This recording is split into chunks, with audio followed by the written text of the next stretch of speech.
Now, the common denominator in the trials of the two separatist agitators, both in Nigeria and Benin Republic, has been the denial of access to journalists into the courtrooms. What does this imply for press freedom and the ability of journalists to discharge their constitutional responsibilities? For answers, we're now being joined by a lawyer, veteran judicial reporter, and human rights activist, Richard Akinola. Good to have you join us. I hope you can hear me. Okay. Good afternoon. Okay. Good afternoon. Good afternoon. I'll proceed with where I just kicked off. What exactly is the, do you say, precedent for denying journalists access to the courtroom? Is this a norm that we can accept?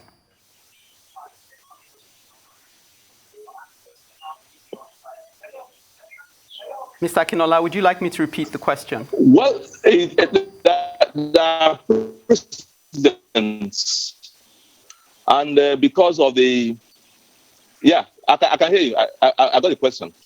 There are precedents, and because of the peculiarity of the particular trial, when news first filtered out that only 10 media houses were accredited, I was livid, and I was wondering, what? So apart from the hype that we've had in the media by the government, but again, when I now sat back and look at the constitutional provisions, particularly Section 36 of the Nigerian Constitution as amended, particularly subsection 4A, which the court may hide under, and it states that the court may, it shall, which is discretionary, the court may clear the gallery of, let me say, a court of proceedings, persons other than the parties thereto or their legal practitioners in the interest of defense, public safety, public order, public morality, the welfare of persons who have not attained the age of 18 years, the protection of the private lives of the parties, or to such extent as it may consider necessary by reason of special circumstances in which publicity will be contrary to the interest of justice, unquote. That's what Section 36, Section 4A of the Constitution says. So I think that was where the Federal High Court decided to latch on. Initially, the news out there was that it was the DSS. Perhaps, it's possible maybe the DSS gave directive to the Federal High Court, but I can't speak on what I don't know. But I only saw documents in which written by the Federal High Court. So I think the same provisions so in the Terrorism Act of 2011, where on certain instances the court may exclude the press.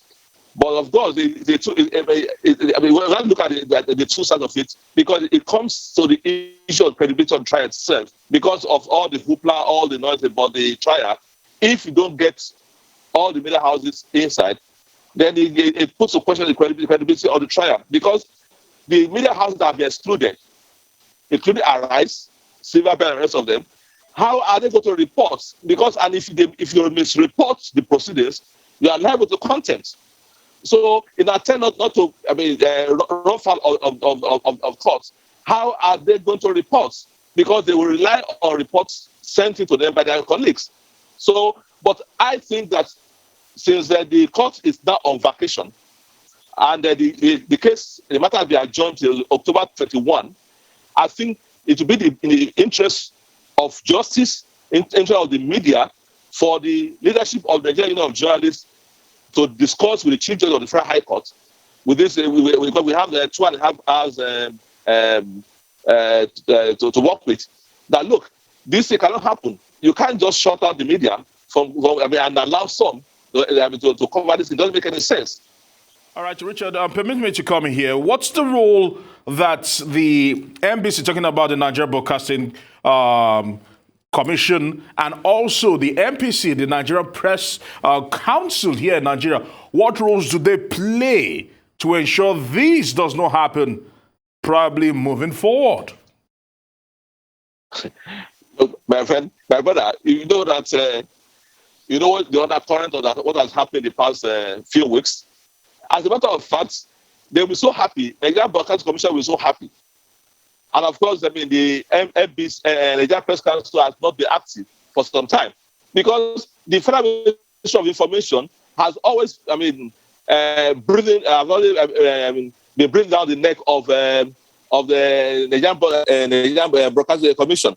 So, and they want to make the MBC an appendage of the ministry. And that with this kind of directive, they'll be so happy that the media have been shut out of the whole process. So there's no role in which the MPC, both MPC and MPC can play in this particular scenario. The Nigerian Press Organization made up of this representatives to now decide to meet with the Chief Judge of the Federal High Court and look, this scenario cannot continue this way when the case resumed in October. Richard Akinola, reporter, human rights activist, and lawyer, thank you for your insight.